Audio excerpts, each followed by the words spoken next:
গ্যাসের চুলায় মাটির হাঁড়িতে রান্না করা দেখে অনেকেই জানতে চান যে গ্যাসের চুলায় মাটির হাঁড়িতে রান্না করা যায় কিনা বা কোনো সমস্যা হয় কিনা। তো আজকের ভিডিওটি তাদের জন্য পুরোপুরি দেখুন। হ্যালো এভরিওয়ান, আসসালামু আলাইকুম। কেমন আছেন সবাই? আশা করছি সবাই ভালো আছেন। আমরা অনেক ভালো আছি। তো দেখতেই পাচ্ছেন আমি কিন্তু গ্যাসের চুলায় রান্নাটা বসিয়ে দিয়েছি। তো আমি আজকে গরুর মাংস রান্না করবো এই মাটির হাঁড়িতে। তো পুরোপুরি ভিডিওটি আপনারা দেখবেন। তো এখানে আমি গরুর মাংস ধুয়ে পরিষ্কার করে নিয়েছি আর চুলায় বসিয়ে দিলাম। এখানে পেঁয়াজ, মরিচ, সরিষার তেল, তারপর মশলা জাতীয় যা আছে সব কিছু দিয়ে কষিয়ে নিচ্ছি। এখানে আদা, রসুন, ধনিয়া, জিরা, কিছু গোটা আস্ত গরম মশলা, মাংসের মশলা সব কিছু দিয়ে এই তো সরিষার তেল দিয়ে মাংস কষিয়ে নিচ্ছি। ওটা আর আপনাদেরকে দেখানো হয়নি।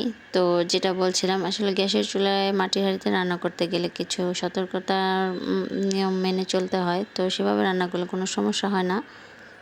তো আপনারা যেখান থেকে হাঁড়িটা কিনবেন সেখানে ওখানের লোকজনই আপনাকে বলে দিবে কীভাবে রান্না করতে হয়। তো তাছাড়া আমিও বলে দিচ্ছি যে এই হাঁড়িটা যখন চুলায় বসাবেন তখন সম্পূর্ণ এটাকে শুষ্ক বা শুকনো অবস্থায় বসাবেন, ভেজা অবস্থায় বসানো যাবে না। আর চুলাটা একদম লো হিটে রাখবেন, বেশি বাড়িয়ে দেওয়া যাবে না, তাহলে কিন্তু ফেটে যাওয়ার সম্ভাবনা থাকে। আর প্রথমে এনেই ভালো কোনো রান্না করবেন না এটাতে। প্রথমে অল্প সামান্য কিছু রান্না করবেন, সামান্য জাতীয় কিছু খাবার, যাতে এটা আস্তে আস্তে রান্না করতে করতে এই পাতিলটা সব ধরনের তাপ নিতে পারবে। তো আমি প্রথমে এভাবেই অন্য তরকারি বা অন্য সবজি রান্না করেছিলাম, শুটকি রান্না করেছিলাম। তারপর গরুর মাংস এই তো রান্না বসিয়ে দিয়েছি। এখন সব ধরনের তরকারি এটার ভিতরে রান্না করা যায়। আর আমি সবসময় চুলার হিটটা একদম মিডিয়াম করে রেখে দিই, বেশি বাড়িয়ে দিই না। বেশি বাড়িয়ে দিলে দেখা যাবে যে চুলাটা তাপে এই পাতিলটা ভেঙে যেতে পারে। তো আমি সেই সাথে ঢাকনাও নিয়েছি। আমি একটা অনলাইন পেজ থেকে এই মাটির হাঁড়িটা নিয়েছি, আর সাথে আরও অনেকগুলো নিয়েছিলাম। তো অনেক দিন যাবত আমার শখ ছিল যে মাটির হাঁড়িতে কীভাবে রান্না করে, তো আমিও রান্না করবো। তো তারা আমাকে নিয়মকানুন সব কিছু বলে দিয়েছিল, তো আমি সেই অনুযায়ী রান্না করি। এখন বেশ ভালোই, এটাতে অনেক কিছু রান্না করা যায়। আর আপনারাও নিলে এভাবে সতর্কতার সাথে রান্না করলে অনেক দিন ব্যবহার করতে পারবেন। আর শুনেছি মাটির হাঁড়িতে রান্না করলে নাকি রান্নার স্বাদ অনেক গুণ বেড়ে যায়। তো দেখবো।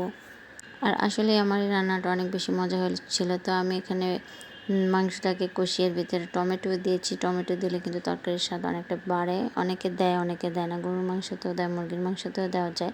তো আমিও দিয়েছি। তো আমি এখন এটাকে পানি দিয়ে ঝোলের জন্য পানি দিয়ে দিয়েছি এবং এই পানিতে এটা সিদ্ধ হয়ে যাবে।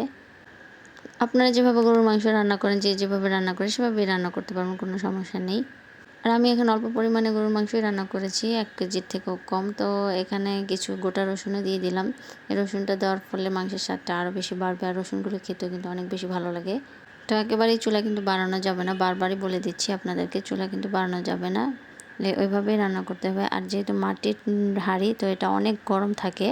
তো এখানে ঝোলটা আপনারা ঠিকঠাক মতো রাখবেন, না হলে কিন্তু এটা একদম টেনে শুকিয়ে যায়। কেননা চুলা থেকে নামানোর পরেও কিন্তু পাতিলটা অনেক টাইম গরম থাকে, আর ওই গরমের হিটে কিন্তু ঝোল অনেক টেনে যায়। তো আমি এরকমই রাখবো। আমার তরকারিটা রান্না করা হয়ে গিয়েছে। আমি কিন্তু অন্য কোনো পাতিলে রান্না করে এখানে দিইনি, আমি কিন্তু সরাসরি এই পাতিলেই পুরো রান্নাটা শেষ করেছি। তো কেমন হলো আমার এই রান্নাটা আপনারা জানাবেন। তো আজকের ভিডিওটি এ পর্যন্ত। সবাই ভালো থাকবেন। আল্লাহ হাফেজ।